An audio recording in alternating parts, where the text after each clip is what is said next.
Tifosi del Napoli.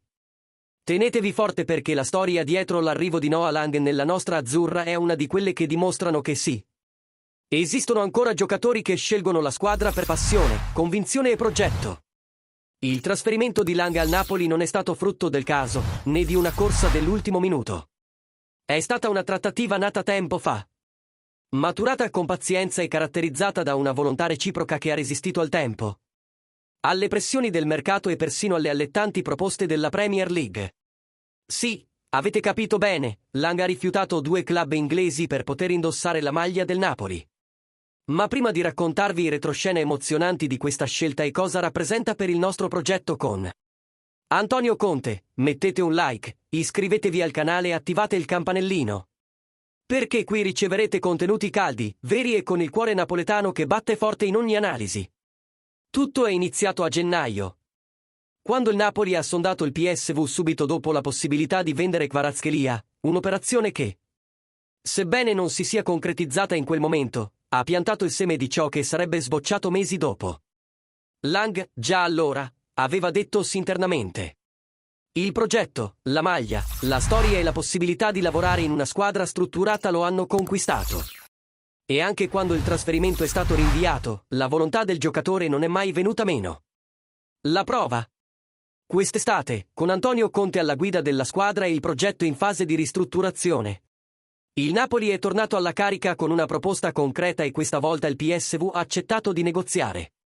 Il resto, come si suol dire, Lang ha voluto scriverlo lui stesso.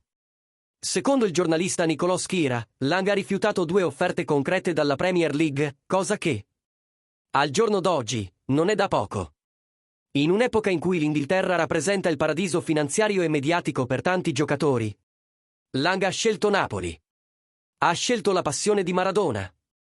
La tattica esigente di Conte è un club che negli ultimi anni è tornato a essere protagonista nel calcio europeo. Questo, tifosi, la dice lunga sul carattere e la mentalità di questo giocatore. Non è venuto solo per il contratto, è venuto per identificarsi. Ed è questo il tipo di atleta che Antonio Conte vuole nella rosa. Giocatori che non solo eseguono il piano tattico, ma che capiscono cosa significa giocare per il Napoli. Noah Lang arriva come uno dei nomi più promettenti di questa nuova fase.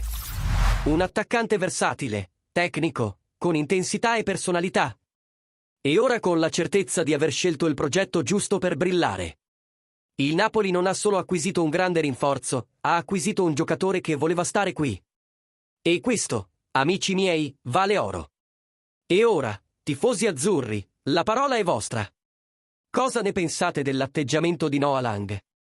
Credete che sarà titolare al fianco di Kvaratskhelia o vedete i 2 alternarsi secondo lo schema di Conte? E ancora, apprezzate quando un giocatore rifiuta offerte più allettanti per indossare la maglia del Napoli? Commentate qui sotto, perché la vostra opinione è il cuore di questo canale. E naturalmente, se vi è piaciuta questa emozionante e stimolante storia dietro le quinte, lasciate un super grazie. Perché questo rafforza molto il nostro lavoro e ci garantisce di continuare a portare contenuti con anima direttamente a voi. Forza, tifosi azzurri!